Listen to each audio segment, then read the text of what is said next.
It's the sick show. It's the sick show. It's the sick show. I was just thinking, like, oh my God, I'm so obsessed with your podcast because it's like this. It's excluding me. It is like a Gen X Hall of Fame from Blackford County, dude. So I've been just absolutely obsessed with this thing, listening, going back and forth to work, listening on walks, and so. So, you know, you were talking about your JD Byrider days, and I was like, man, I have some regret because I think we connected once or twice during those JD Byrider days. I didn't live too far from that dealership in Mishawaka, and you would just stop in, and I think you stopped in more often when I wasn't there, and I'd come home and Susan would say, hey, Scott was by, he's a good guy, blah, blah, blah. And man, I wish I would have, you know, we wish we would have, right? Oh, sure. I mean, somebody told me once, don't should on yourself. But I was like, man, I should have put in some more effort, but I'm really glad to reconnect with you, bro. Dude, are you still in the area? Are you still in the South Bend, Mishawaka area? Yeah, so strangely, I live in South Bend, work in Chicago. Okay. A couple years ago, I had a job switch and wanted to come work in the Chicago market for a lot of reasons, but decided not to move because the position I took could be hybrid. Okay. And my mother was living in an apartment that's on the side of our house. We're in a different house, of course, than we were back then. And she had cancer.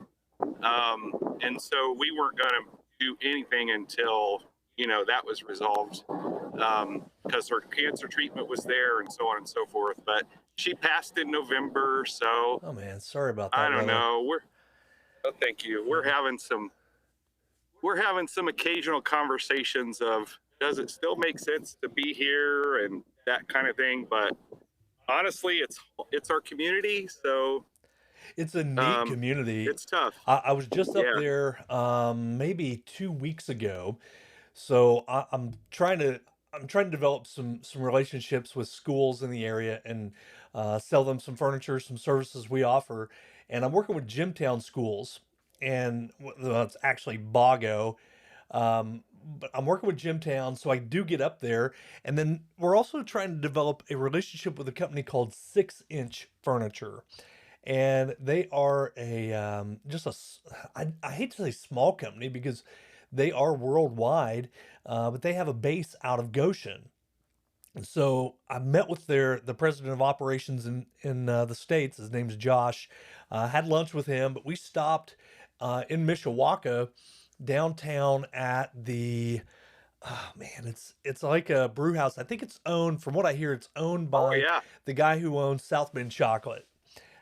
Yeah, they have those French fries with Parmesan cheese stacked like I didn't 12 inches high. Man, how did I miss that? Yeah. I don't know. So I do get up there quite a bit more than I have over the past 15 years. Boy, what a growing community! What a change that is happening up there. It's really incredible to see. You know, from what I remember when I first started coming up in the early 2000s to today, it's a whole different world. You know? Yeah. That Riverwalk area down there is just gorgeous, and it's bloomed with some nice businesses. And, you know, they have concerts every Friday in the summer. And then the other area it's really developed is just south of campus at Notre Dame. Okay. Super nice. You know, some stores, some restaurants, a couple breweries, you know, Irish pubs because the Fighting Irish. But honestly, after being to Ireland, these people who say they have Irish pubs in the U.S. are full of shit. And I'm going to tell every one of them when I go in. So yeah, you just got back. Yeah, about a week ago, a little over a week ago. Okay, so what were you doing over there? Was it vacation or was it work related? Or? Yeah, so So Susan and I, July 2nd, we will have been married 30 years. And so we started talking about, we'd like to take a nice trip, and we've always wanted to go to the UK. And, of course, we thought maybe we'd go on our anniversary, but we hooked up with a friend of my cousin's who does travel work. And she said, nah, you want to go end of April, beginning of May, because it's really nice and the tourists haven't hit. Uh, So we just went on a vacation and had a great time. that's Yeah. awesome. How much time did you get to spend there?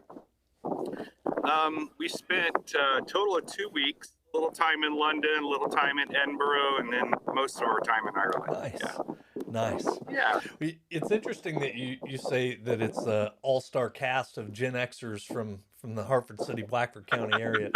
It's- I like to think we're all stars, the whole We thing is, are. I mean, isn't it incredible at the number of places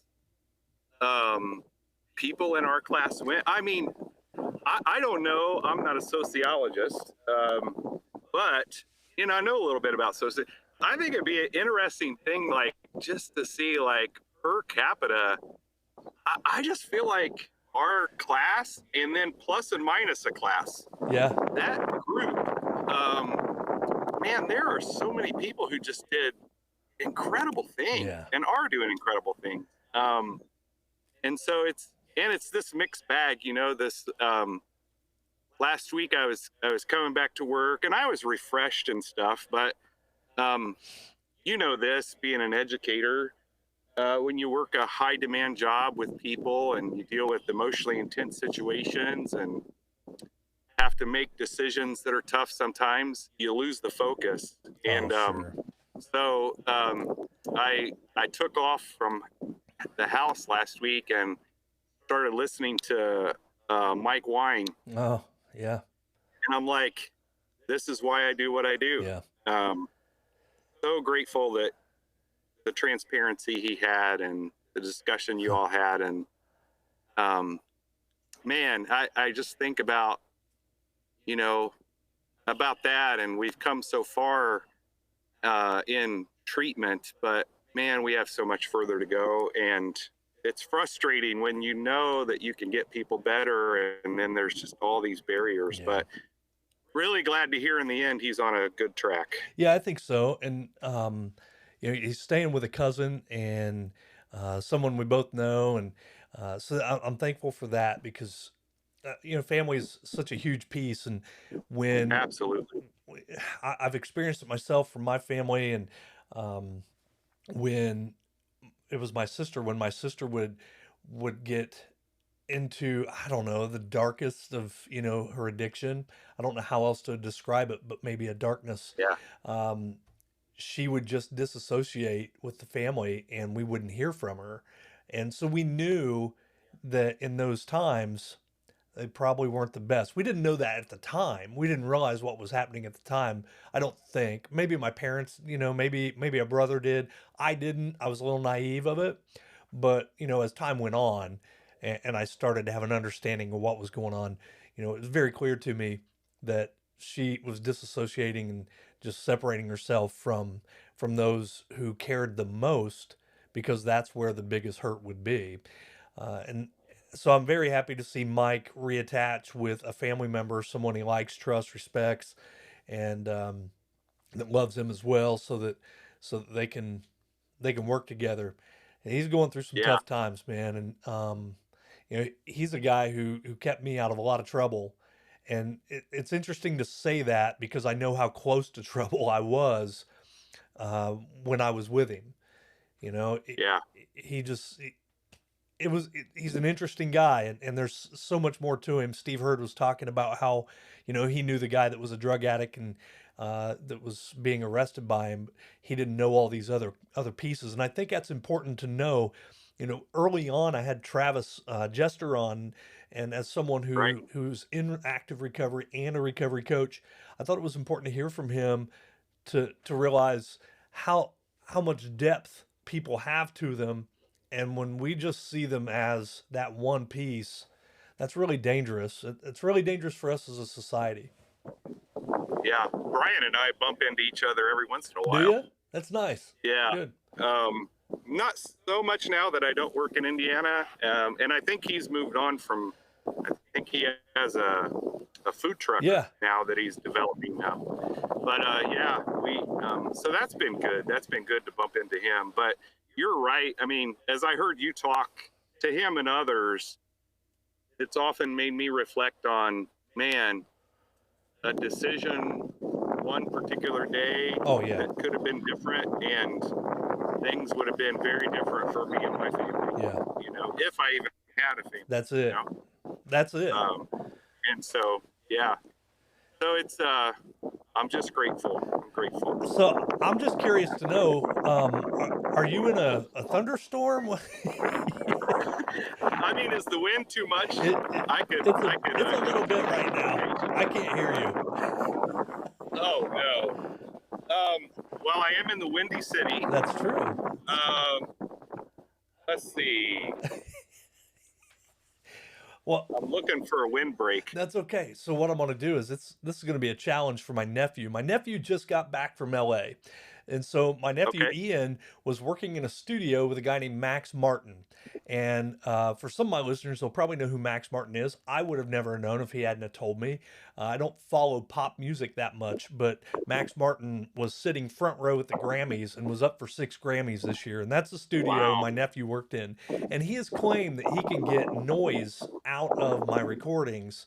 So we're going to test him. We're going to find out. He's now in Fort Wayne. If you need me to move and go to a less windy place, I'm happy to do so. Right now, and where you're at, hopefully you're kind of hunched over a little bit.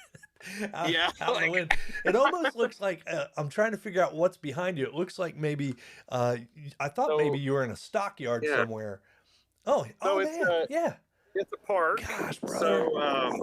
So I am. Wait, turn that a little bit again. This way? It's still hitting. Yeah. Oh my gosh. Oh, the wind. Yeah. So is that better? No, it's tremendously worse. I can always pause this out of it too. That's the good news. I'll edit this part out. Okay. Oh, right there, I got nothing, but I don't know if the wind has died down. The wind's died down. Okay. It's just every once in a while the wind picks up. We may get storms, but I'm about 6 blocks from Wrigley Field. Oh wow! On the north. So is that your work spot? Is that where you work out of on a normal? Is that? Yeah. So a lot of our offices are in the northwest suburbs of Chicago. So like Schaumburg, Arlington Heights, Mount Prospect, Elk Grove. But it's extremely close to the north side of Chicago. Okay. So we partner with agencies down here. Sometimes I'm down here. But I like to come here and sit in parks and work because I don't get disturbed. Man, that's so nice. That's so nice. Today I was sitting in a parking lot. I found an open parking lot to sit in, read through some emails, and make a couple phone calls before I got back on the road and took off and headed back to my office. And the nice thing about my position now is my office is in my house, or my truck, or my living room, or in somebody else's, wherever I'm at, which is kind of a blessing and a curse in a way. But I could be sitting outside on a swing. Right now I'm thinking about what's the ideal spot for me, and it would be on a lounge chair, on the beach, sipping a drink, watching the ocean. That would be the ultimate office location for me to have this meeting with you, brother. So tell us what you do. Yeah, I love the outdoors. What does John Horsley do, and how did you get there? It's been a ride. It's been a ride. So after high school, I went to Ball State, and decided that I was going to major in natural resources, and then quickly learned that I'm signing up for a lifetime of poverty after a degree. And that's probably not true, but that was my impression. So I love the sciences. Mr. Coy and Mr. Bergdahl had a lot of influence on me, just wonderful educators. And so I switched over to chemistry. and kind of thought about medical school, kind of thought about graduate degree in chemistry. And then about halfway through college, I started to, really feel like, God was working with me in a different direction. And, people were saying, you should do this, you should do that. And, I was doing well in my classes and things were going okay. So I decided that, I needed to work with people and kind of explored a little bit and thought, well, I'm so far along in this degree that I'm going to go ahead and finish. So my last year of college, I moved to South Bend to help at a church to be a youth pastor, and transferred to IUSB and finished there. My degree is really general studies, but honestly, it's because I didn't take a Spanish class. And so it's not a chemistry degree, but that was my major focus. So then after that, I decided to, you don't make a lot of money as a youth pastor, so I had to get a different gig. And so I started working for a hospital called Charter, and it's a psychiatric hospital. And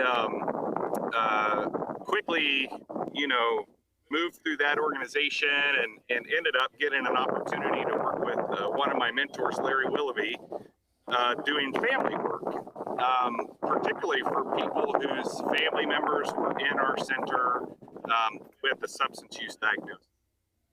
And so I did a family program where Monday to Thursday, they would come in. We do 6 hours of therapy and group work every day. And it was a wonderful program, and that was before managed care. So we were able to do some things that, we can't necessarily do now. And Charter, I remember I was in the UP with my wife, and I think David Merle and his wife were actually with us. And there was this special on Charter, like a 60 Minutes, and I was like, we got to watch this. Well, they did an undercover thing of a charter hospital in South Carolina or somewhere. And I mean, it was horrible. It was horrible, man. So I'm like, oh man, I'm gonna have to, I'm gonna go back and they're gonna be out of business. Well, sure enough, managed care hit, and then the bad PR hit. And so the gig was coming to an end, right? And so I thought, well, okay, now it's time to go to graduate school. And my mentor, Larry, said, well, you should get an MSW. It's the most flexible degree.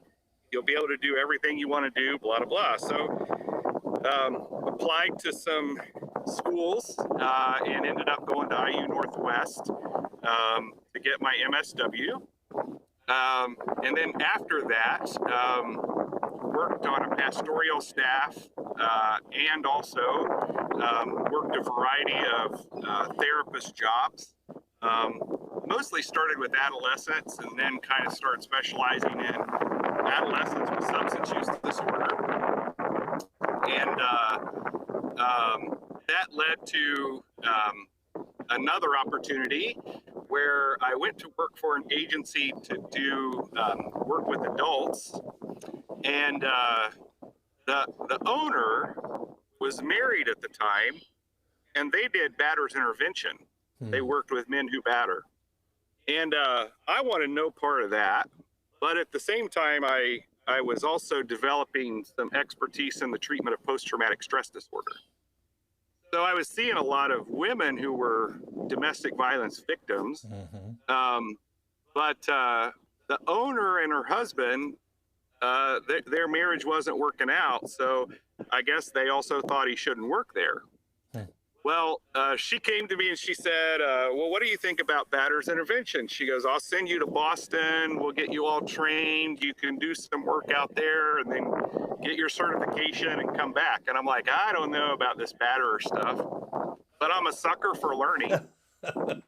And a guy by the name of John Beams, who does this work in Fort Wayne, he said, well, John, really Batter's intervention is about helping the women and children who are getting battered. Because if we can decrease the violence or help men in the violence, then everybody's better. And so he said, anytime you're working with this kind of population, you know, you want to imagine the women and children that they're connected to in that room looking in and evaluating what you're doing with them. And I'm like, wow, that's deep. So ended up going to Boston a few times and learning at this place called Emerge. Came back and served on a pastoral staff and then did Batter's intervention and substance use work for a long, long time. So as things developed on the pastoral staff situation, there was a program that came to Indiana called Access to Recovery.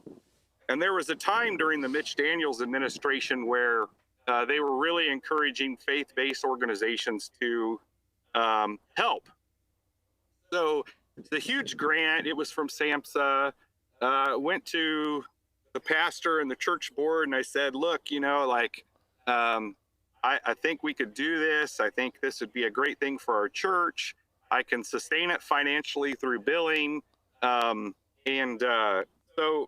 let's apply. I'm a social worker. I have this expertise. Let's see what we can do. So we were accepted. And so we started doing recovery consultation and we developed recovery coaches similar to what Brian did. That was a great ride. And as I was doing that, I started getting all this training and all these connections. So one day I'm out and about doing my thing and I get this call and I forget what the lady's name was, but she said, hey, is this John Horsley? And I'm like, yeah. She goes, well, this is so-and-so from the governor's office. And I'm like, okay. You know, and at that point, like, you know, we were living paycheck to paycheck. You know, my car's slightly overheating as she's talking, so I can get, you know the deal, right? Oh yeah. But I'm living my best life because, you know, I'm building a career and we're doing the thing. And she said, well, Governor Daniels has learned about your work and your expertise and your influence on some of the ideas you've had around access to recovery, and he'd like you to be part of the Indiana Drug-Free Commission. And so, wham, bam, I'm serving on a governor's commission. And hold on, because I don't want to glaze over that. Because I'm just thinking, the governor knows what I'm doing. I mean, there has to be that moment in your head where you're like, the governor? Like, governor who? Right. Governor Davis, the guitarist out of Muncie? Right. What governor are we talking about? Right.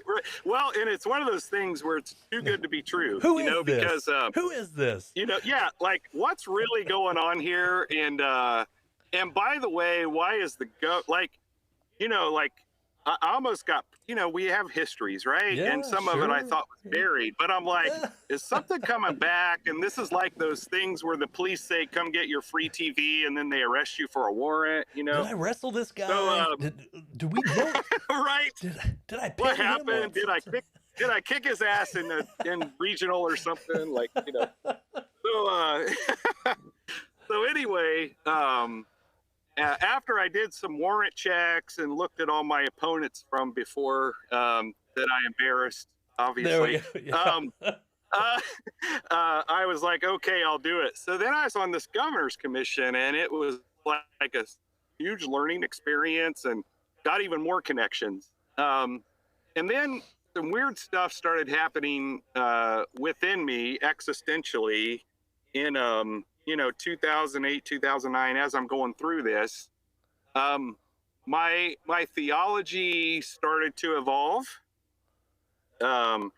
And I started seeing things differently than the denomination I was part of. I felt like I was being pulled in a different direction than just inside the church, ministry kind of thing. And like I said, it wasn't paying well. And we had these 3 kids. And so, I wasn't ready to drop the bomb on Susan that, I can't in good faith stand behind the pulpit of this denomination anymore, because I didn't know how that was going to affect us, right? Because those kind of things are big on a Yes, marriage, right? absolutely. Yeah. And I figured we would survive it, but I just didn't know how it was going to go. So I delayed that part for 3 or 4 or 5 years. Oh my God. And then I got a job. I had a friend call. So the community mental health center in our community collapsed. The dude he did like $10 million of fraud, and so it collapsed, and a neighboring mental health center took over. Well, as they were reorganizing, this mentor of mine, Larry, calls, and he said, John, we're now this other agency, Oaklawn, and our manager is retiring, and dude, the whole gang is here. Paul Curry's here, I'm here. He goes through the whole thing. He's like, we were all talking, and we think you should come and be our manager. And I'm like, okay, well, I'm kind of feeling like I need to make a little more money, and that I'm getting pulled in this direction. And so I submitted my resume to the vice president, who was in charge of that division. And his name was Greg. Awesome guy. Taught me a lot. And Greg was, I emailed him my resume, and I knew Greg from, connections. And he said, hey, why don't you come for an interview? And he brought me into this boardroom and sat me down. And of course, I'm suited up. I know everything there is to know about this agency. I'm ready for this interview. We're ready to go, right? And he goes, well, obviously, I want you to do this job. What questions do you have for me? What? Oh, gosh. And so I accepted and became the manager. And then we did some cool stuff like, why the heck are people waiting for 8 weeks to get into an assessment for treatment? And so me and the team had same day access going. Our department grew from probably seeing 30, 40 patients a day in one location to seeing probably 200 a day across 3 locations. So things started happening. I had a great team of people, developed an internship program, started doing some adjunct work at the IU School of Social Work, and that fed people wanting to be interested in doing this work. And so then I got promoted to director, and then stayed there. And I thought I was done with batterers intervention, but the CEO called me one day and said, hey, we're acquiring an agency, and the only condition is we do a batterers intervention program. So can you do that? So I created that, and of course hired some good staff to do that. And then my boss retired, Greg, and then became the vice president, and was in that role about 3 years. I was at Oaklawn a total of 11 years. And we went through COVID and so on and so forth. And it was just time for me to make a change for a variety of reasons. I wouldn't want to publicize, obviously, because they're a great organization. Sure. And so started to think about working in a different market. Illinois mental health system is way better funded. They were doing some cool and innovative things. So went through a process and found this agency out in the northwest suburbs who wanted to start a substance abuse program, was just getting their crisis services up. And those are the 2 things that I'm down for. And they needed a director. It was really weird because there's a program called Permanent Supportive Housing. And I love that work, and that's part of the work I did at Oaklawn. And what Permanent Supportive Housing does is takes people literally who are the highest vulnerable people who don't have a place to live on the street and puts them in an apartment and wraps services around them to try to make it work. So I love the model. And I noticed this ad, and so I applied, and the lady who was in charge of that, her name's Lisa, she's now my coworker. She called and said, you really want to come do this? And I said, yeah.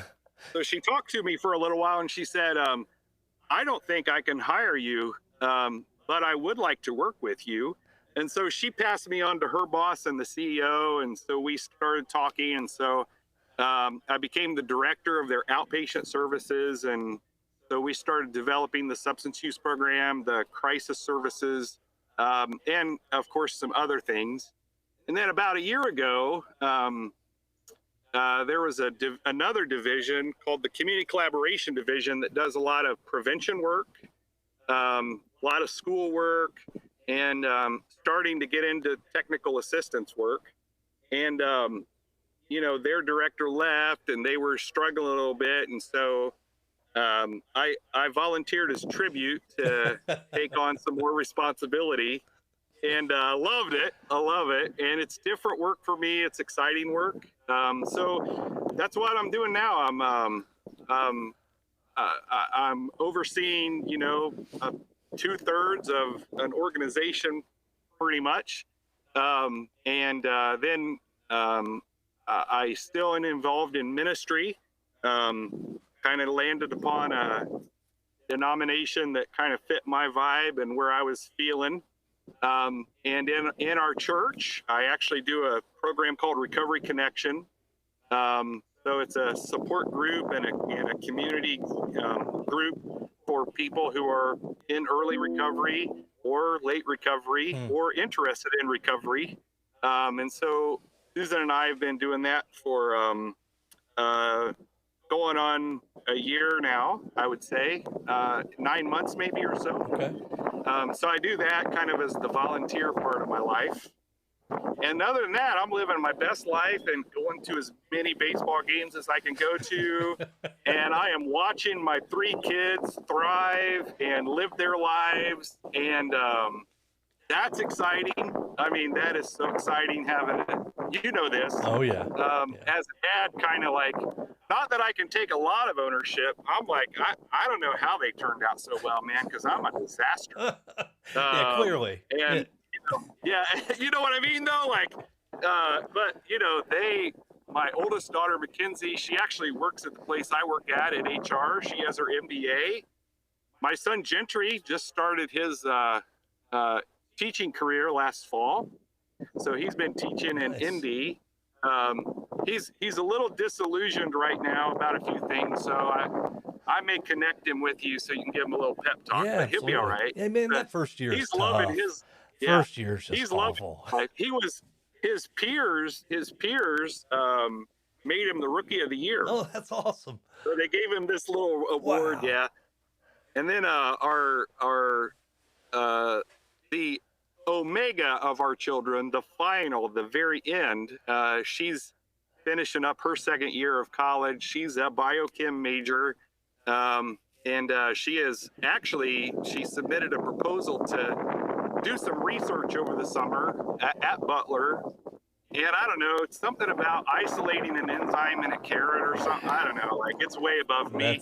But they're paying her to be down there and isolate this enzyme. And so hallelujah. She told me when she started, she graduated high school a year early. And I had mixed feelings about that. But she's like, Dad, COVID's ruined it. I'm just ready to go on, right? And so she went to college and thrived. And right away, she said, I'm going to do research. And I'm like, well, I've been there. Those opportunities don't come often to undergraduates, let alone freshmen. Yeah. Well, first year, she's doing research. Now they're paying her to do it. So she's thriving. Nice. That's awesome. It's just exciting. My wife, like your wife, she has a degree in dietetics, nutrition science. Yep. She works with women, infants, and children at WIC, making sure their nutritional needs are met and doing just great work. So, yeah, I cannot ask for a better life, and I'm so damn grateful, so grateful. It's just crazy, to look back and reflect on. You think about the early days of our lives, and oh my, how do we end up where we end up? And I think that's probably the most interesting thing I've learned going through this process over the past year, is just following the twists and turns of life with other people, and how working with junior high kids for the past 10 years was really interesting because I can remember being a very confused 14-year-old, and even into my 20s. What is my purpose? Why am I here? What am I supposed to do? And those questions, when we start asking the right questions, we start, identifying what the real problem is. And I feel like for a young person, they need to hear that you're supposed to ask those questions. You're allowed to ask those questions. You should be asking those questions. And you're working in the social work field and recovery and all social work.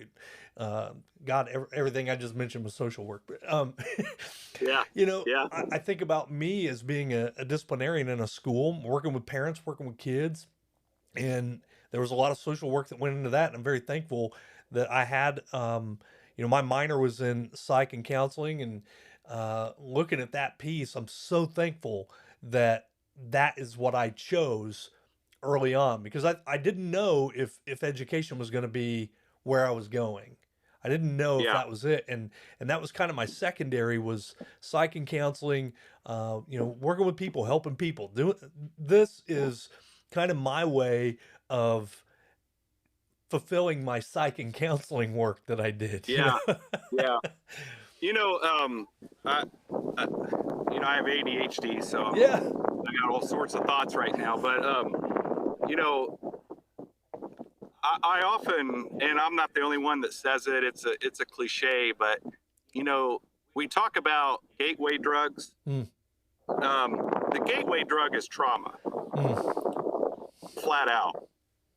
And just reflecting back to something else we've already kind of covered, but when I was older, not even an adolescent yet, but older childhood, I had a youth pastor that was not appropriate, and I shoved that away, but I didn't shove it away, And during high school, I lived the double life of all time. It was just crazy, and again, I just think about, like, we're struggling with those issues.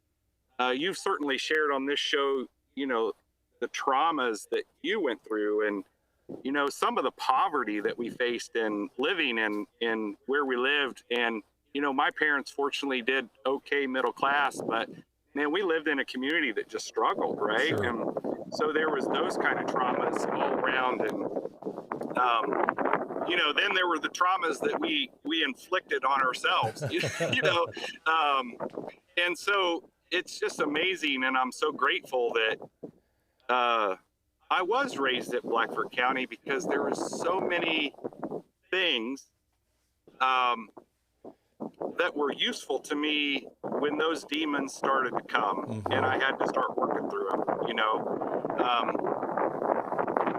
and you're right. Thank God that we had people like Mr. Bergdahl, Mr. Coy, right. Coach Carter. Oh man, I'm so glad you brought up Coach Carter. All those people. Today I was fixing breakfast. Where is he? Is he alive? I think so. I think he's still in Hartford City. I would love to see Coach Carter. I saw him maybe 5 years ago. It was right before I moved. I saw him.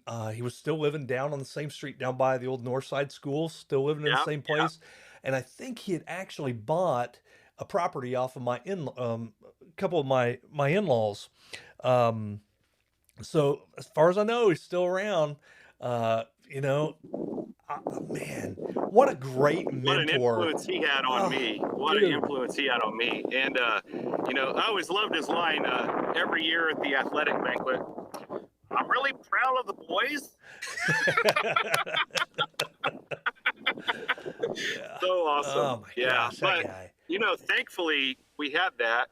I guess I want to back up a little bit. You're talking about twists and turns in our career. When I got to Oaklawn, I figured out that, I could impact more by being in management and program development. Although I still carry a small caseload because I love being a therapist. Yeah. So I went back and got my MBA so I could learn how to run stuff. Um,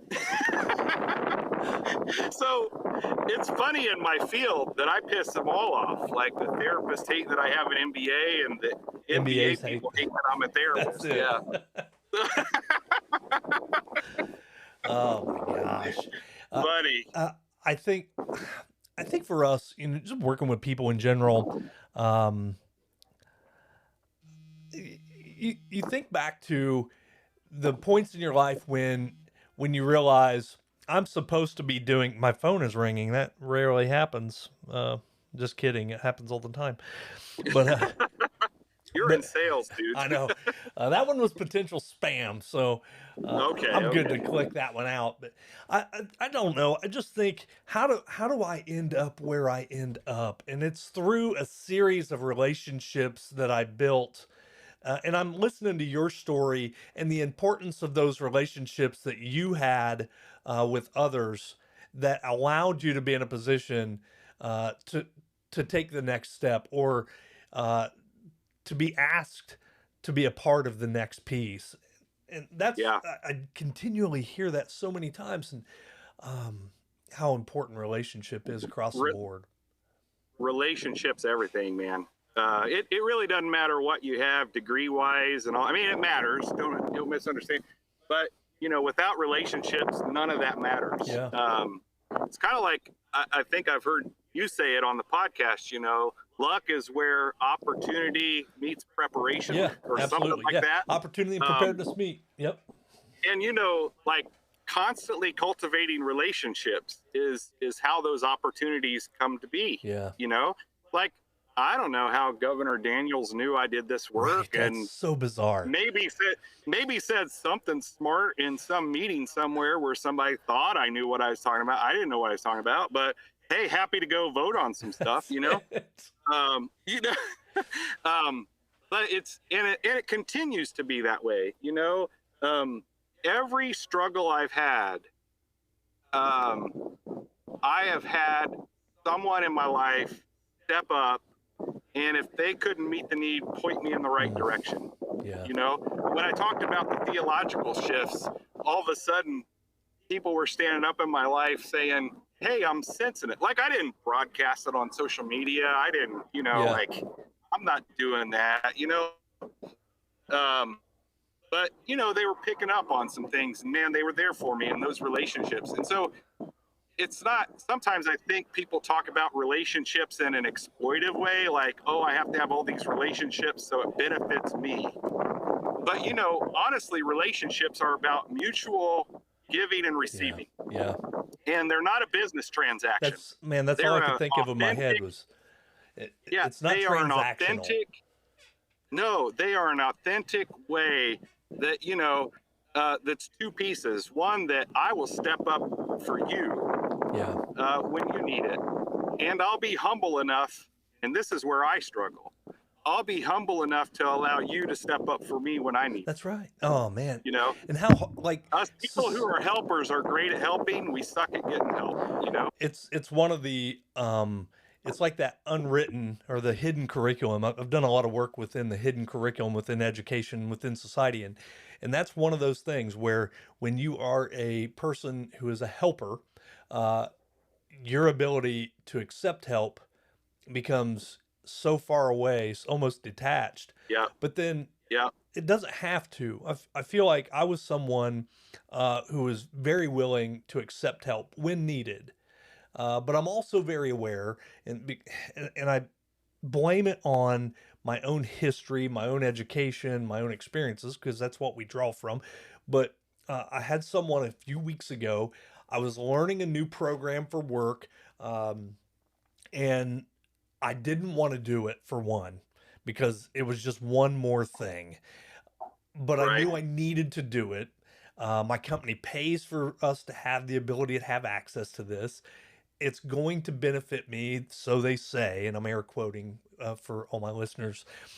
But then when I got into it, it was another guy who's our sales trainer. His name is Max, and Max is like, "Get on, kits, do this, do that, and then send it to me."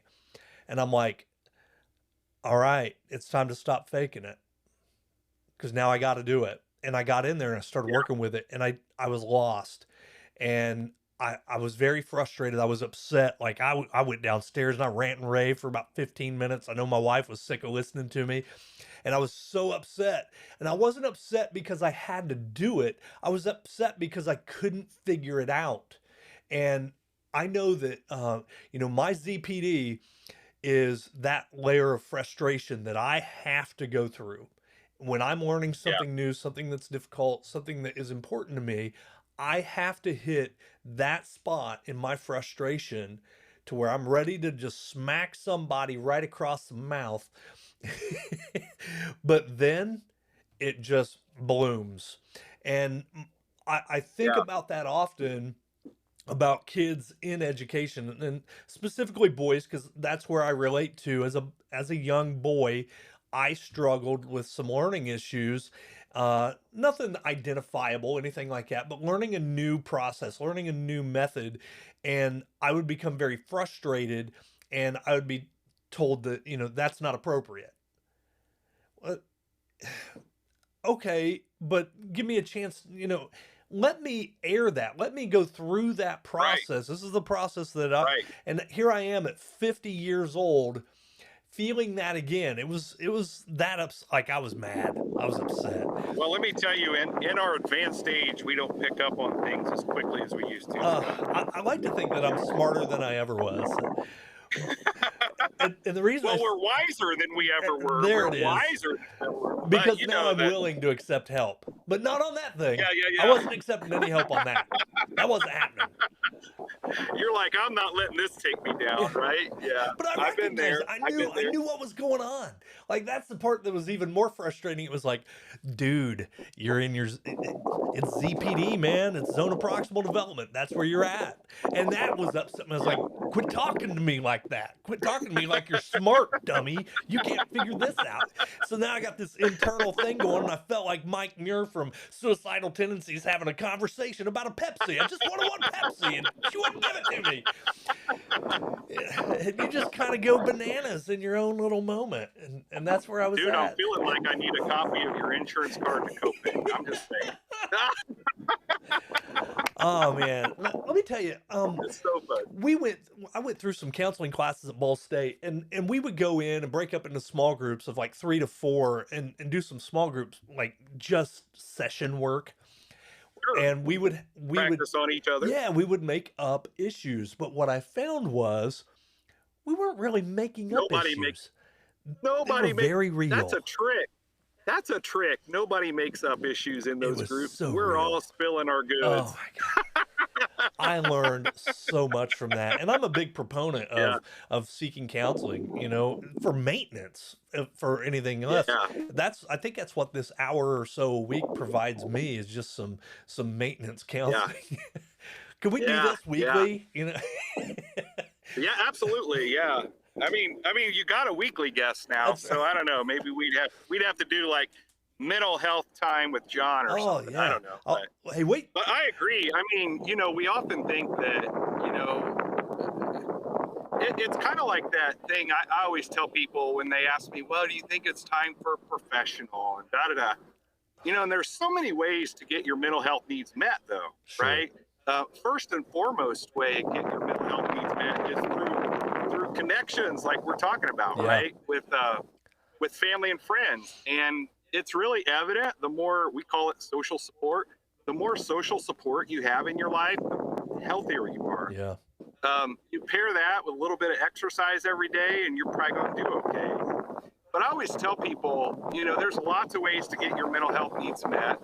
And, sometimes we do require help of a professional. And it's more accessible now than it's ever been. That's one of the gifts that COVID gave us, right? Teletherapy and all of these things. And so I always tell people, like, well, what do you think? And I'm like, if you're thinking about it, you should do it. Yeah. If there's a question in your mind, because symptoms only get worse, things only get worse. Yeah. There have certainly been times in my life where geez, I'm an expert in self-care for others, right? Yeah. But, I can eat right, I can exercise, I can do my reading, I can take a vacation, I can do a nature walk, I can talk to my dog about all my problems and he still loves me. But, when that's not enough, I know it's time to go in and really, do that. And to be honest, a lot more of us need that. Yeah. That check-in and that regular, and, I always tell people, once you go to therapy, it's not like you're signing up for years of it. Like, you may go a while and then you want to take a vacation. I've had patients where I'm like, I'm going to recommend you take a vacation from therapy, man, because you can't be in your head like that forever, right?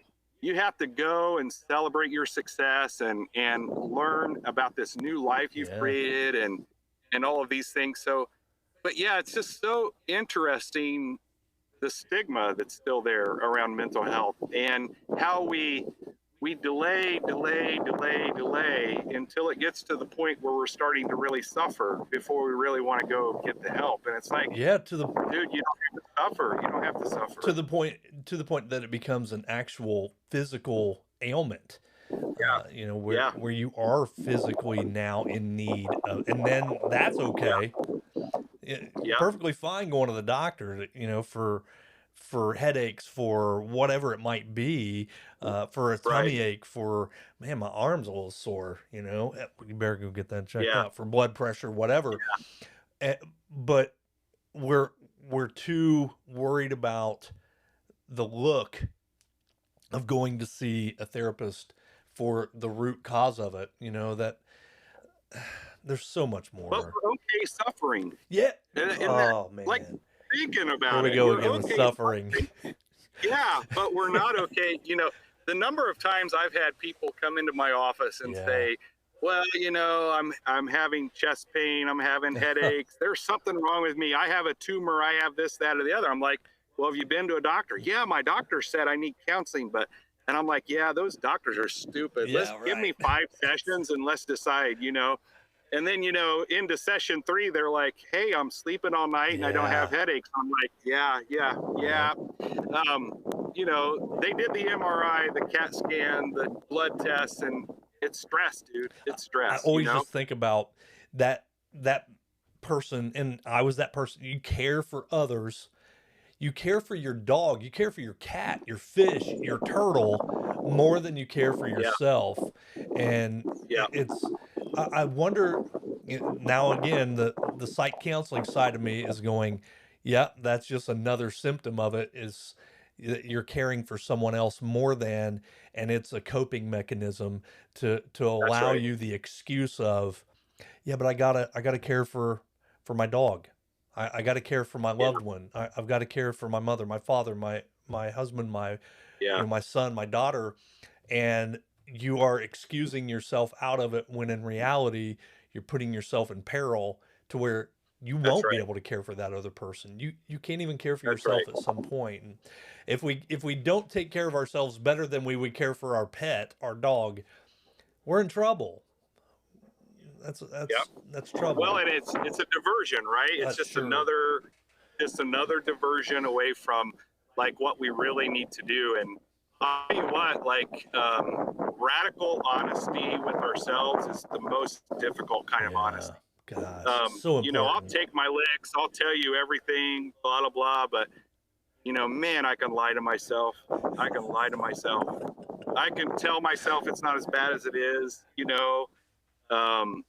and it is to a point to where, how do we incorporate these healthy things to improve our mental health on a regular basis?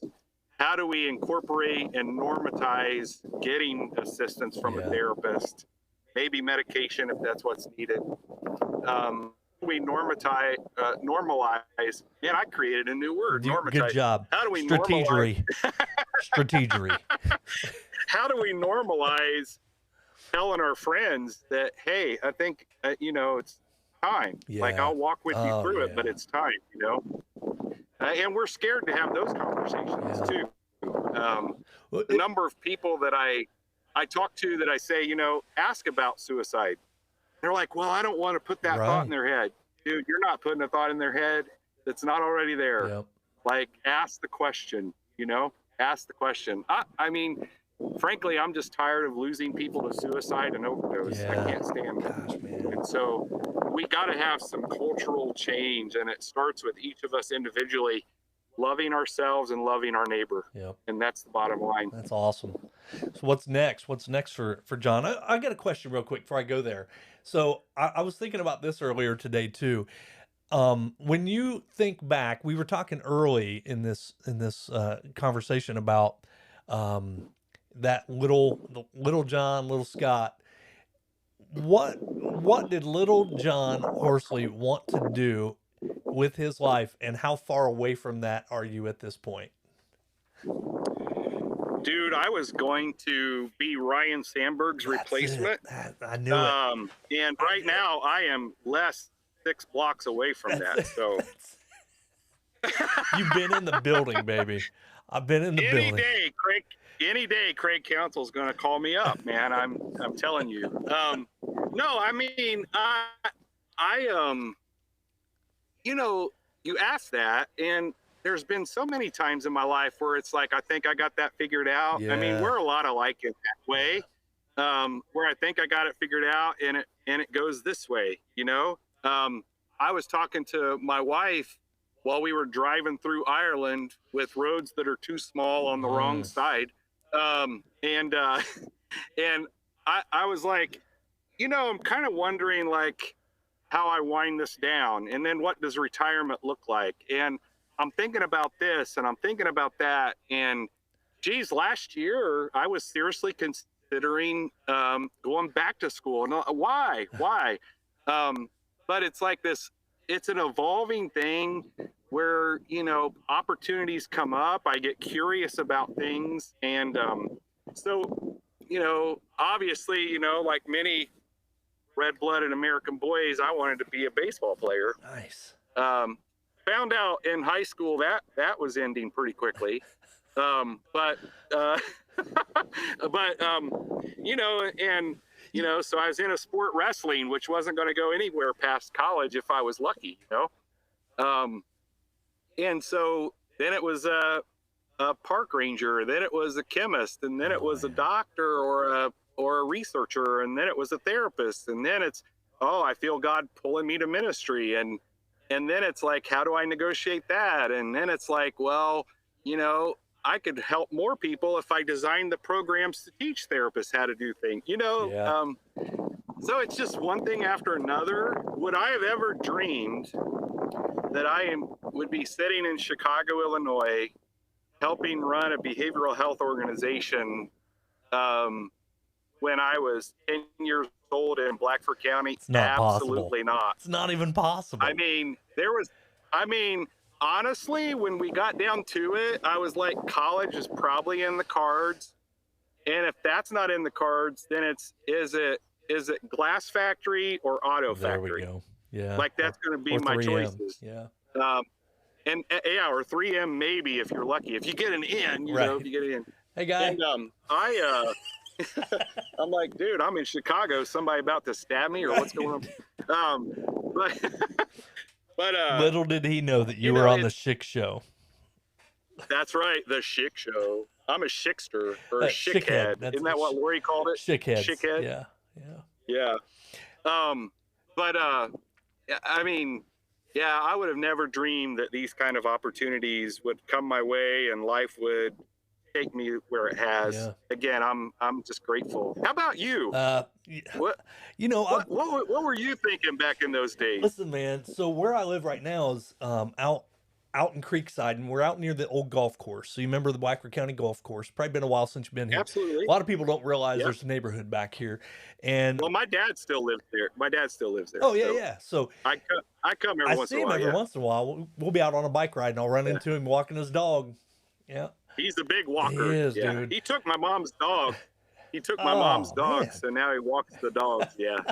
So I would have never imagined being out in the same place that I spent a lot of time in the summer with friends out exploring trails and popping out on people that were playing golf and, getting in the Yeah. creeks and getting shads and minis and all these different things Yeah. we were doing. I never thought I would end up out here. You know, like I've said, I want to be a husband and a father, and that was, I didn't really care what I did, but I also knew at some point I wanted freedom. I wanted to have the ability to, if I didn't want to work the weekend, if I didn't want to work mandatory overtime, stuff like that that I was watching my dad do, I didn't want to have to work a second job. Yeah. Those were all things that I think have always been in the back of my head. How do I overcome that so that I'm not upset or tired or sleeping all the time and snappy about every conversation? And not that every conversation I had with my dad was snappy. Not everyone was, but there. I mean, as a kid, I was taught you got to wake dad up with a broom, so because Yeah. he'll probably come up swinging. And Yeah. fortunately for me, I never experienced that, but my siblings did. And Yeah. so that was the things. Those were the things that I knew I didn't want.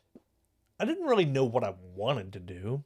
Um, Man, I'll tell you, as I got older, probably in my teens, I probably started thinking about the traditional stuff. Being a teacher, that was the people that we saw around us that were successful, or at least we perceived them as being successful and living happy, fruitful lives. Um, Yeah. and that was when I started thinking about becoming an educator. Was in high school, and very quickly found out I wasn't prepared to do the work that they had done to get there. And Yeah. so I took a totally different path, and I'm thankful for every twist and turn in my career path. I was just talking to one of my nephews the other day, Landon, and he's a manager out at the Dollar Tree, and he's like 19, 20 years old. And I said, my first management job was in this building. It was the old Val building. And I said I was a manager out here, and I was in charge of my mom. I was the manager for my mom for like 10 months.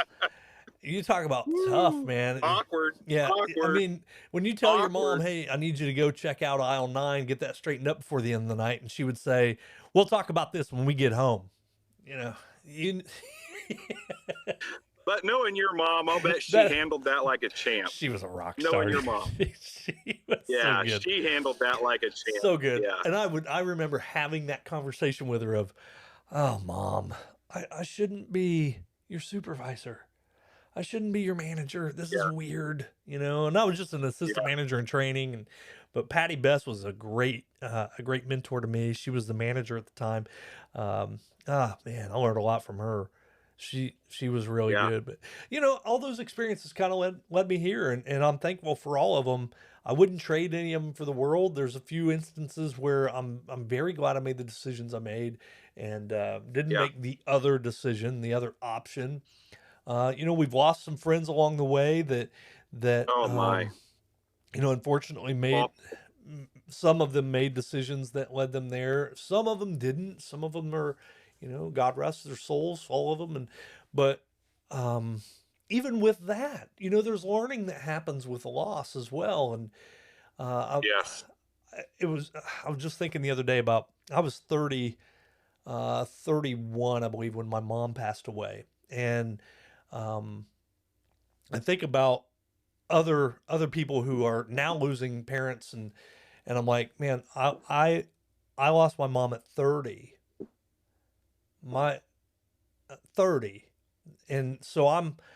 I'm 50 now. There's 20 years that I didn't have that person to talk to interact with, to watch and be a part of. And I'm very thankful my dad had a great life through 82, but all these things have created the animal that I am.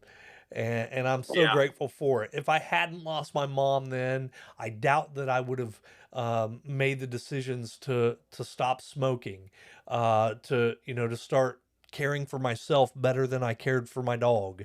You know, those are the Yeah. types of things that Yeah. probably to take my life much more seriously so that I could be sure to leave an impact like she did. So there's a lot of that that goes on in my head. God, thanks for the therapy session, by the way.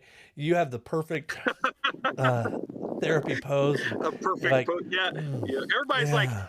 every Mm. random person How do you, you're so easy to talk how do to. you, I'm like, yeah, I'm glad I'm not trained or anything, you yeah, know? and Um, how did you respond to that? Yeah, mm, yeah. yeah, How did that feel? yeah. Yeah. How are you feeling? Let's talk. It Way is to what go, it is. John. Yeah. Good job, buddy. You know, I'm walking through grief right now too. And,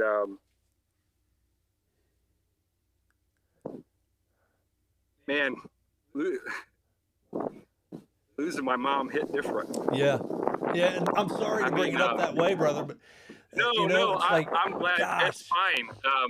I, Like, the minute I think I can talk about this and it's okay, well, it's okay no matter what my emotional response. But, don't get me wrong. Like, man, I love my wife. Love my dad, yeah, my kids. But, for me, there was no, um, that love of a mother is unmatched and unparalleled in my opinion. For me, that's been yeah. my experience. And she didn't take crap, and she's happy to tell me when I was wrong. um, but man, she stuck with me through thick and Yeah. thin. And when I'd take on battles and I'd come home from work or come home from something, and I'd just be like, yeah, these people, da da da. And well, they don't know what they're talking. She just immediately sided with me, you know, and was just so supportive, and just loved me absolutely unconditional. And man, sometimes, again, she lived in an apartment off of our Mm, house, and I've been thinking about what do we do with that. And I thought, we live very close to Notre Dame, so it's like perfect Airbnb kind of oh thing. yeah. And um, man, I go over there and I start cleaning and Uh, going through stuff, and then I get sidetracked with memory lane. And but like, the greatest gift that I've been given is knowing that she's with me. yeah. Oh yeah. Oh, And John. the number And of times I can't take a break in the middle of the day and go over and have lunch with her anymore.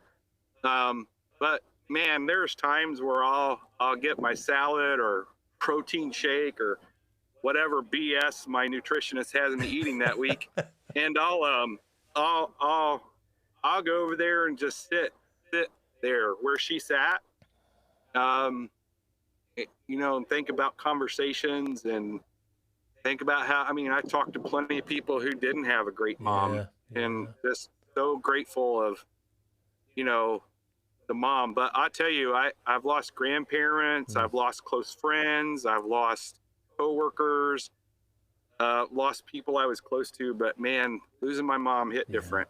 It hit different. And I just have needed to embrace that it's a journey. And I'm so glad that I had this job that I had where I could work hybrid Yeah. and I could be at home and her to treatment and talk with her and get her a chicken sandwich that she wouldn't eat. And, all those things that Yep. happen,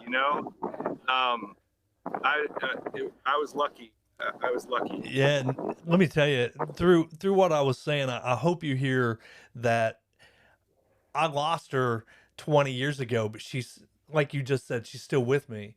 And Fresh. Yeah. and um I I don't know that I I feel any less grief, but I manage it. You know what I mean? Yeah. It's the management part of it is much different. I'm thinking about it now, and um what a special lady to have in your life, and to be able to spend that time with her. What a blessing, and what a blessing for you to be able to share with your kids as well, Yeah. to show them how important that relationship is. Once again, the Yeah. relationship, but that care that you showed your mother for those years, just having the close proximity of her there, is so important for your kids, and that won't be lost Yeah. on them. That's for sure. Yeah. Um, It was awesome. And, like, it was funny. I'm about to go on a backpacking trip, and there's a group of guys. Here comes this wind yeah. again. There's a group of guys who we try to get together every year and go on a little backpacking trip. So I don't know if you've ever done much backpacking, but when you're backpacking,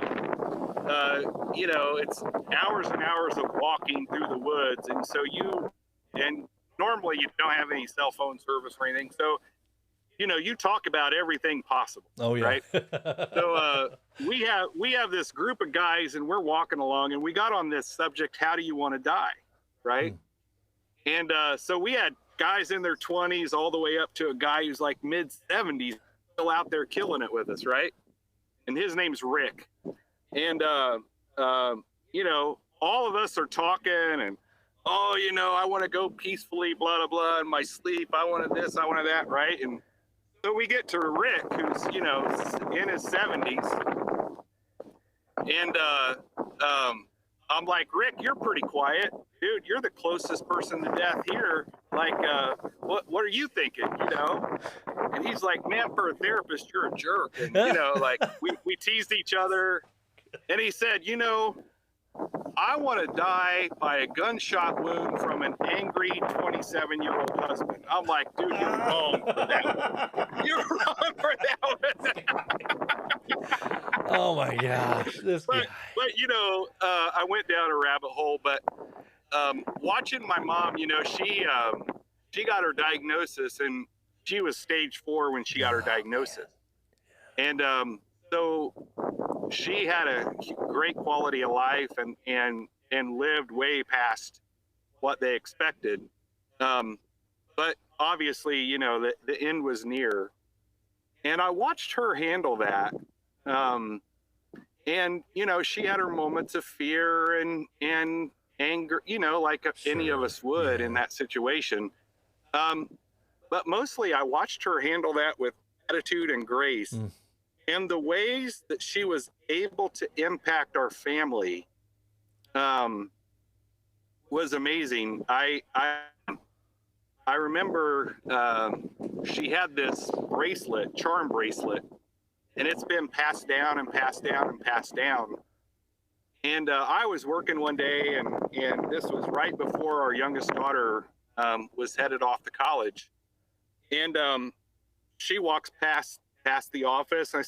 She goes, Dad, I'm going to go over and visit with Grandma. She asked me to come over. And they were over there for a really long time. And my mom got out this charm bracelet and gave her the history and how important it was to her. And then, told her that she wanted her to have it, and maybe she could give it to one of her grandkids one day.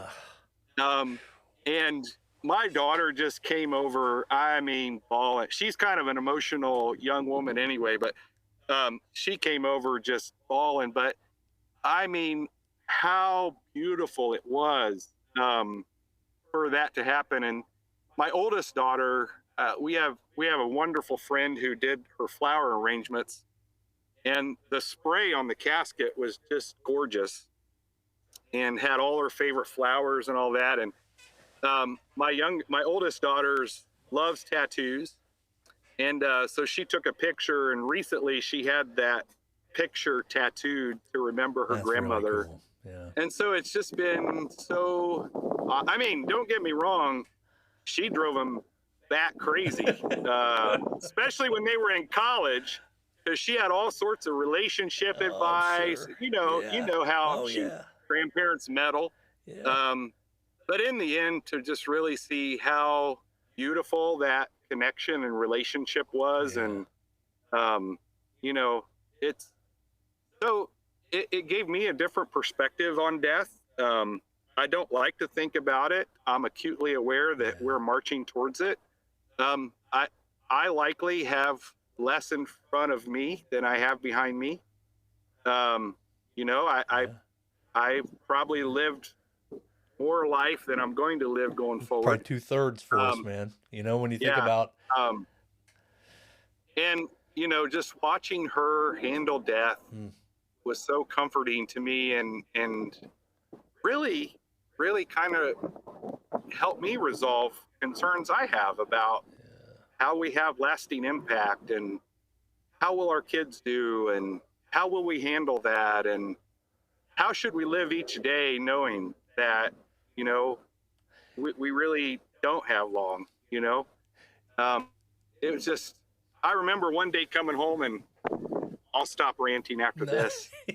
And she was in the middle of chemo, like a round of chemo, which is tough, you know.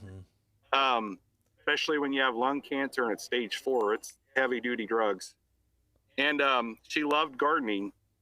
And I came home one day, I was working in Chicago, and she had her scooter and her little chair that she would push around out, and she went to the store and bought mulch, and she was loading bags of mulch on this chair and pushing it around and doing the garden. I'm like, Mom, what are you doing?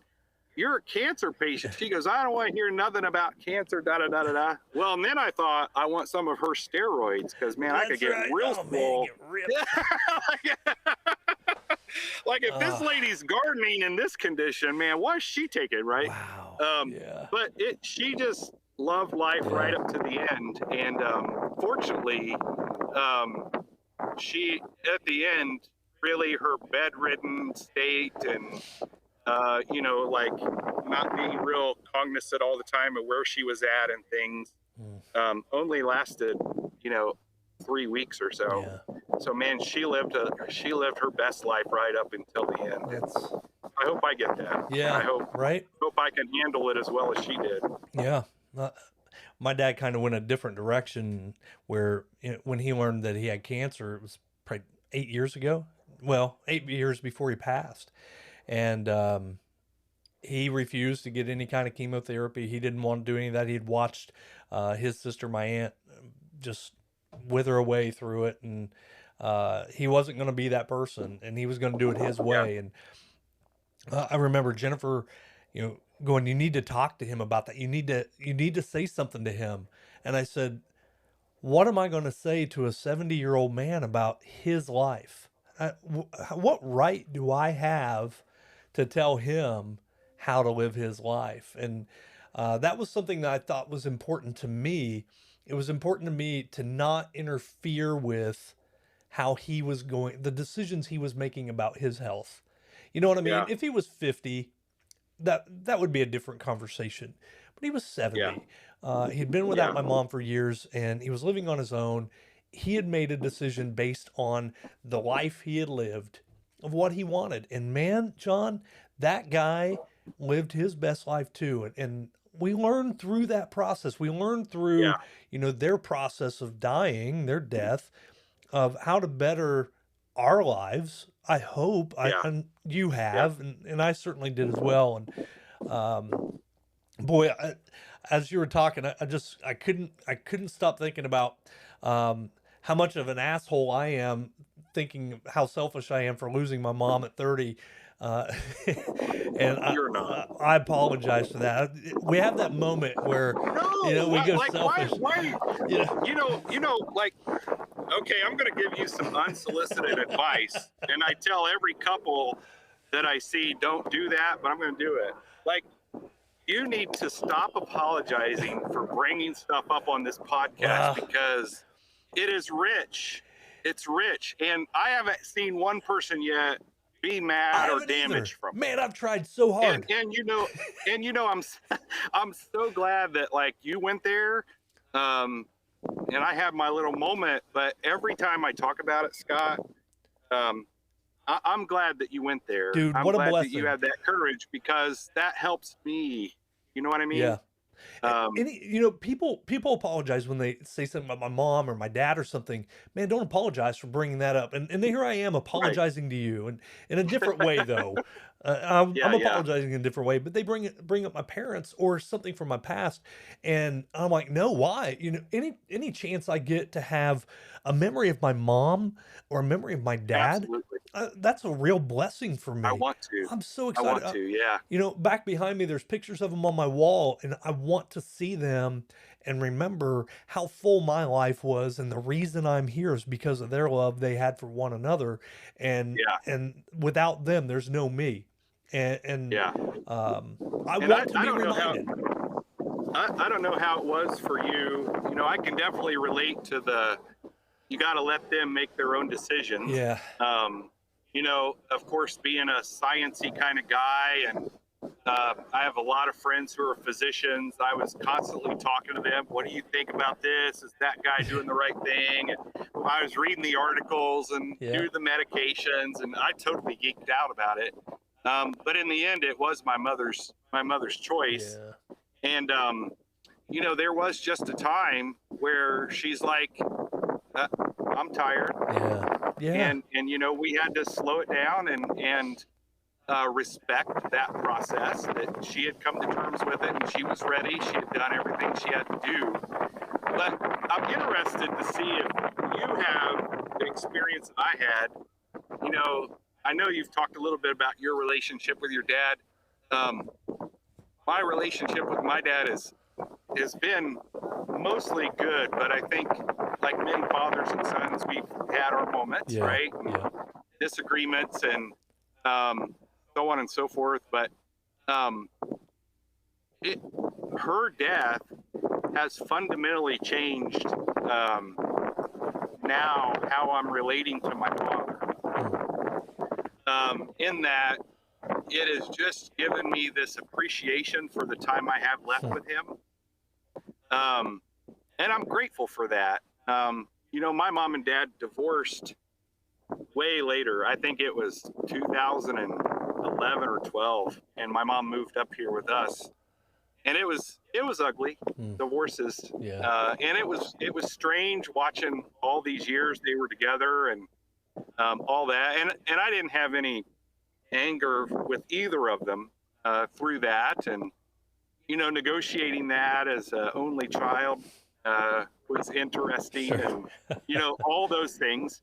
But the respect I have for my father during my mother's process went up so much, because that man, now divorced with no obligation to her whatsoever, when I called him and I said, "Hey, we're stopping treatment, we're involving hospice, um, I'm going to have to rearrange work, I'm going to have to hire some care. She wants to be at home, and I think we can make that happen." Um, Scott, within 4 hours, he was at our house Mm, with his grocery bag, his suitcase, yes, because that's how they do it in that, Hartford. it is, man. Um, That's I can see it. and Uh, and and he, during that month, he helped take care of her. He sat with her. yeah, He comforted me. I think he went home one time to get his medicine and handle his business, which was, and I mean, it was a day thing. Like, he yeah, went home, did his thing, and come back. And here this man is in his 70s, running like this. But for him, the love he had for my mother, even though they were no longer together, and the appreciation he had for those years they had that were good, um, man, just put him in a whole different light for me. mm, And so now it's like, um, we've been to a couple Cubs games together, and good. I'm not a big country music fan, but there's a few artists that I like. So we've compromised, and I think we're going to go to watch Chris Stapleton near his birthday, so we could both enjoy. I think there's some old country artist traveling with Chris That's Stapleton, and awesome. so we can share that, because I like Chris Stapleton, all right, Yep. But I don't know. Did you find that it just really fundamentally changed how I related to my father?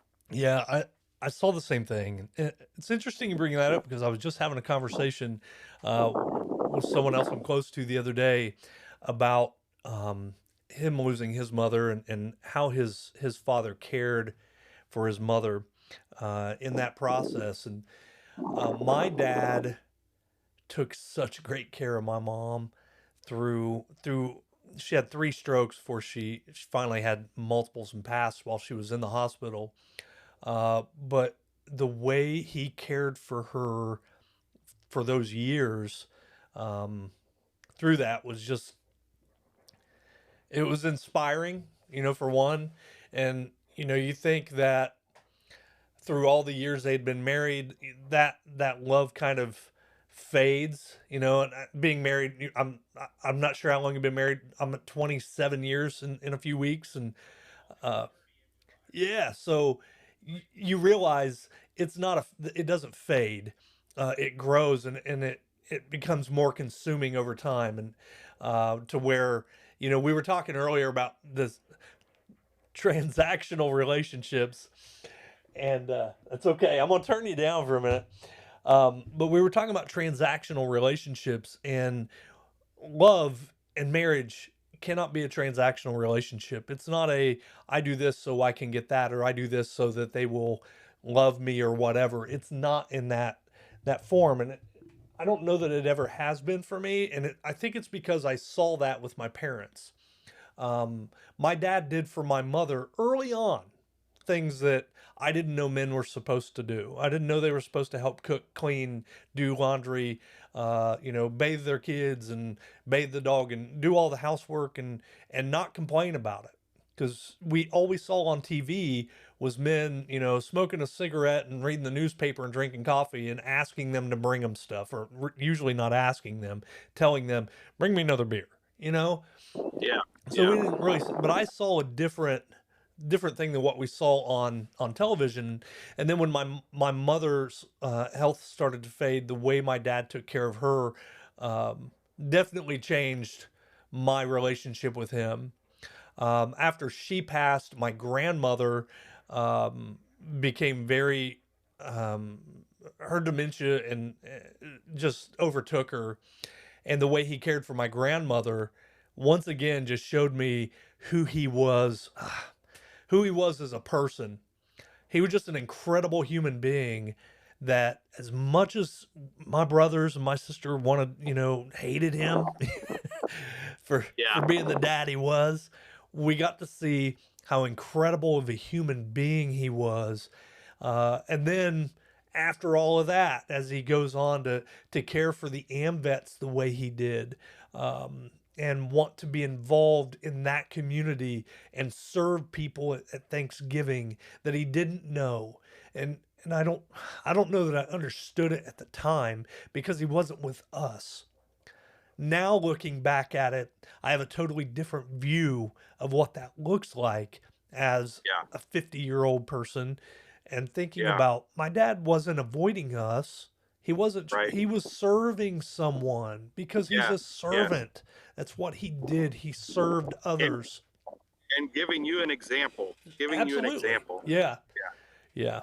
So yeah, absolutely. It changed the fiber of my relationship with him in a great way. Um, Yeah. The other relationships, did I cut you off? I didn't mean to. no, absolutely not. The other relationships that it's changing is my relationship with my kids. Um, like you, I wanted to be a husband and a father Mm, first and foremost, and uh, like I've had good relationship with my kids. At least that's what they tell me, so I'll believe it. And they still want to hang out if the weather holds out. I think my daughter is going to meet me for a ball game tonight. nice. But uh, as I was caring for my mother, um, I didn't do that out of obligation. Yeah. Um, Yeah. she was constantly apologetic. I'm sorry you have to do this. I'm sorry. But I took such joy and pride in doing the best I could for her. And I'm sure there's some things I could have done better, but I loved her Yep. and I wanted to be there for her. And I thought, man, I hope, she didn't have to be the old cat lady that was lonely. You know what I mean? And, it kind of made me look at, how am I loving my kids? because no matter how good we're doing, I think we could do better. Hmm. And how am I relating to my kids? And man, they're doing their own thing now, and I'm so proud of them. And but I want them to want to be around. I want them to want to come home. I hope that they want to take care of me if I'm ever in a position where I need that. You know what I mean? Absolutely. I don't want them to do anything. And, you know, I have a lot of influence over how that turns out. Yeah. You know, as their father, and how I treat them and how I relate with them and how I support them. And so, yeah, dude, I'm in a full-blown existential crisis here, right on the ship show.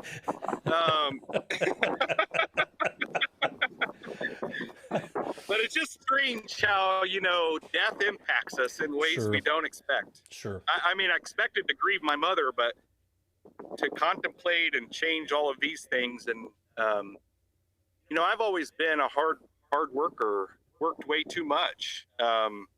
You have too. I've done the 60-hour work weeks for years and years, you know. But boy, that was another thing. When my mom got sick, I'm like, this is crazy. Yeah. This is crazy. Yeah. No matter how important my job is or how important I think it is, I have to live life. I have to take time to do the backpacking. I have to show up to stuff. I have to take vacations. I need to take a Friday afternoon off and watch a ball game. I have to spend lunch with friends.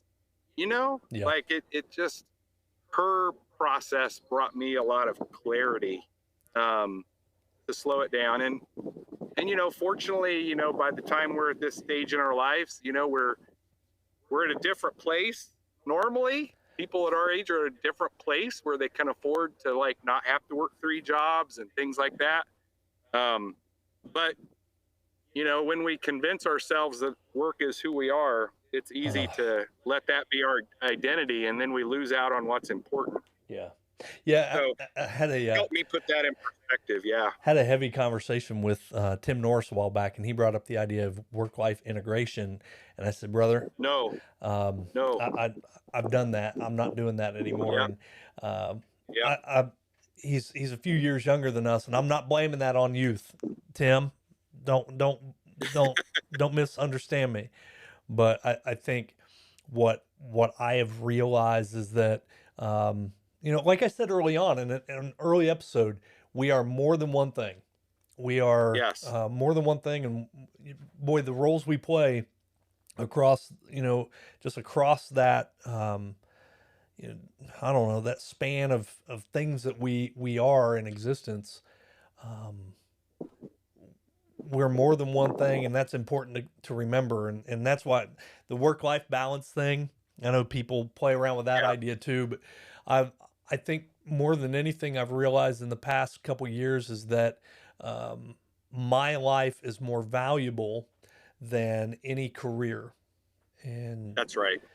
I learned that through being a principal. I think I felt as though being a principal was so important to me so I could have impact.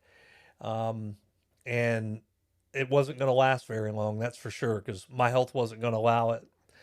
So through that process, I've learned that my life is worth more than any career, any title, you know, any amount of work I put into my own education to achieve that goal. There's not a dollar amount you can put on my life. You hear people talk about, hey, if I were to give you $1 million today, you know, what are you willing to give in return or something like that, you know, but you couldn't wake up tomorrow, would you still want that $1 million? And the number of people say, no, I don't want that $1 million. It's pretty, I think there are a few people that would say, I still want the $1 million. But for me, no thanks. Yeah. They print it every day. And so, you know, it's I've figured out a million ways to make money throughout my life.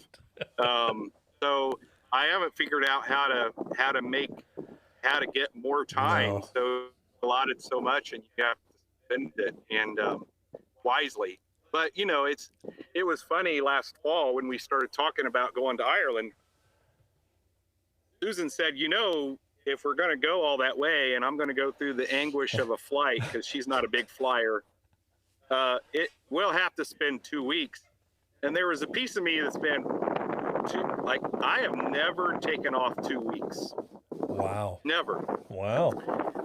And I'm like, ooh, that initial well, how will they get by without me for 2 weeks? Yeah. But I booked that thing. I put in my time, and on the way over to O'Hara, I turned off my notifications. Good for you. And I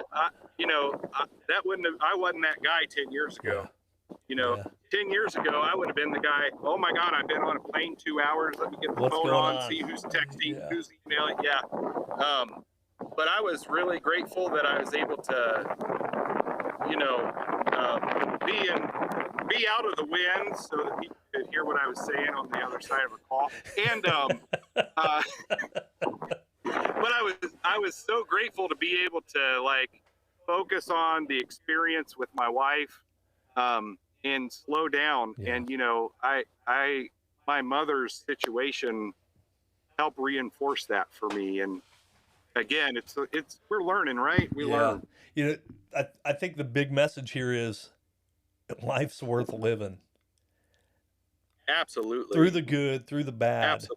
It's worth living. And, I think I've experienced a lot more good than I have bad, and I'm thankful for that. Me too. But boy, that good is so much sweeter having experienced the bad. Man, I love you, brother, and it has been way too long. It's interesting. I love you too, and I am so glad we connected. I asked the question, what did you want to be when you were a boy? And I knew what the answer was. You wanted to be a baseball player, and you wanted to play for the Chicago Cubs. I knew the answer, and the reason I asked that is because, well, one, I can see some overhead lights in the background. I know where you're at in the park, and you saying you're six blocks away from Wrigley. Boy, you are living your childhood dream. You're in Chicago, you're near Wrigley, and you get to go to ball games, and man, you get to help people, and that's who I always remember as a guy that was willing to help people, and just loved relationships, loved other people. So I had a blast in high school, and like I said, there was times where I lived the ultimate double life, but man, such good and rich friendships I had, and Donnie Green and Mark Donovan and Brian Ridgway, and all my wrestling people, Dan Hedges, people I haven't done well at staying in touch with, but and then of course you start to think about, we were a close-knit class. There were cliques and stuff, but we were pretty close. And then of course I was in band, and my mother, one day we were talking, sitting out on the swing, and she made me be in band, and I hated it. I hated band. Hated it. Now, I love music, but the reason I hated band was because they assigned me to that damn trombone, which I had fun with later in my life. But so if you ever start another band, I'll be your trombone. Oh, man, I'd love to have a ska band. Let's go. But I hated it, and I especially hated marching band. So I did everything I could do to get out of that, but I had to do it. So one night, my mom and I were talking. We were out on the swing, and she goes, I said, "Mom, why did you make me be in band? I hated it. She goes, "Well, I wanted you to be around the good kids." And I was like, "Oh," I said, and I shouldn't have done it to her, Scott. I should have let, deck dogs lie. But I said, well, what you need to know is that band camp is where I learned how to turn a tuba into a beer bong.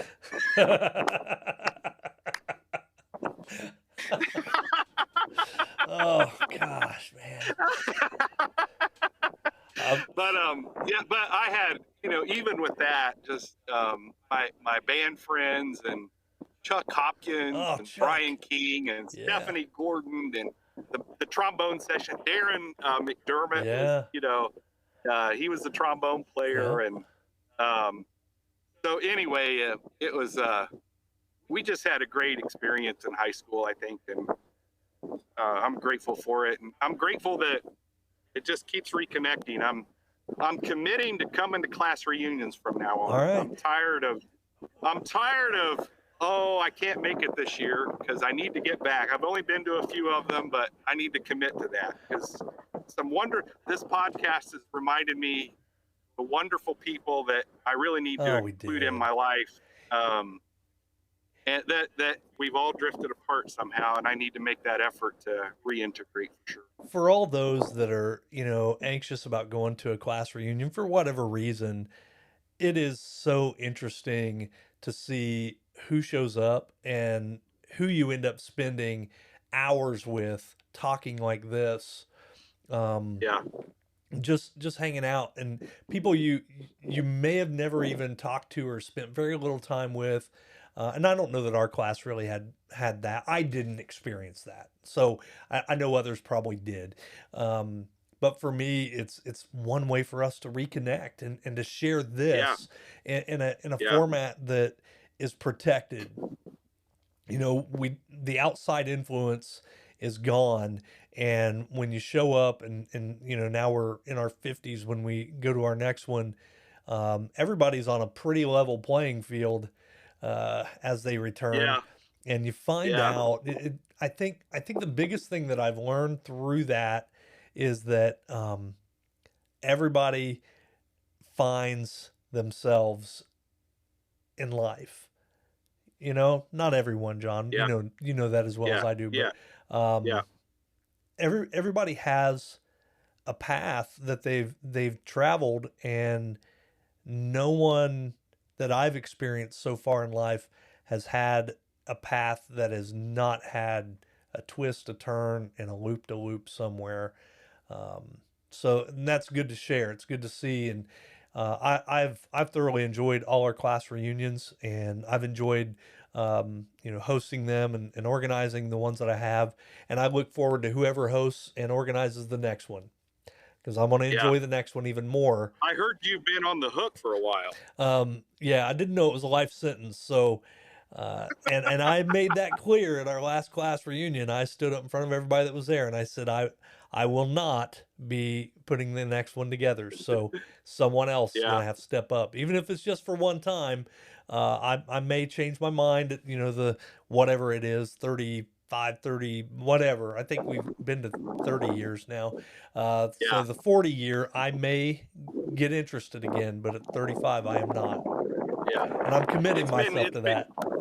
Yeah. I mean, it's just, it's been amazing for me, just life circumstance, just, getting to reconnect with some of the old classmates I have. Mindy, she was my next door neighbor for years. Oh my God, reconnected with her at my mom's viewing, and then, started listening to your podcast on a fluke. And then I feel like I'm getting connected to this Hall of Fame Gen X from Blackford County group, You were always part of that. You were an inductee early on.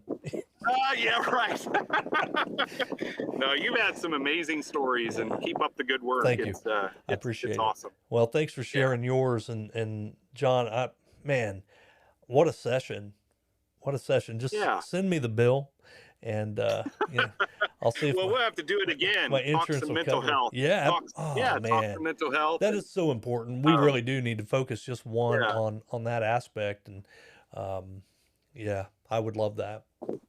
Yeah. I'd love it. Yeah. Well, give the family my love. Well, and next time I'm in town, I'll see if you're in town, and maybe we can. Please do. We can, get together and chat and see where each other's at. But appreciate you, and thank you for coming to my house all those times trying to stay connected. That honestly tells me what kind of man you are and how you do value relationships. I do, man. You do. I can in my head. And then there was that one podcast where you were talking about skip tracing people, and I'm like, oh shit, he's probably skip trace background the heck out. Like, everybody. What's going to come up if he interviews me on this? Every guest that comes on here, I spend hours doing research. Do you? Oh, absolutely. There's a stack of paper right here. It's It's incredible. It's just Yeah. incredible. Well, I take the Eminem approach. I'll tell you what you need to know so you can't use it against me. There Ain't you go. nobody blackmailing me because I'm going to say it first. Love it, man. Gosh, man. It's been too long, man. Gosh, you look It great. has You been. look fantastic. Thank you. And I'm just so glad to see your smiling face. And Good to see you. I'll make sure when I see your dad out walking, I give him a high five or something when I go by, just to give him a little love. So, but I Yeah. see him quite All right, often. man. So I'm excited, Yeah. buddy. He gets after it. Thank you, man. I appreciate you. Have a great day. Have You have take fun care. at the game. All right. Yeah. Hopefully the weather holds out. I don't know. It's supposed to storm a little Is bit. it blowing but in we'll or see. blowing out? Blowing up? Oh, okay. It looks like. Well- Yeah. So we'll see. But hopefully the wind will be blowing out and we can see some exciting home runs There we go. tonight. There But we go. of course, our team, not the Braves. Right. Not the Braves. But, yeah. See you, brother. All right, brother. Take care. Talk to you.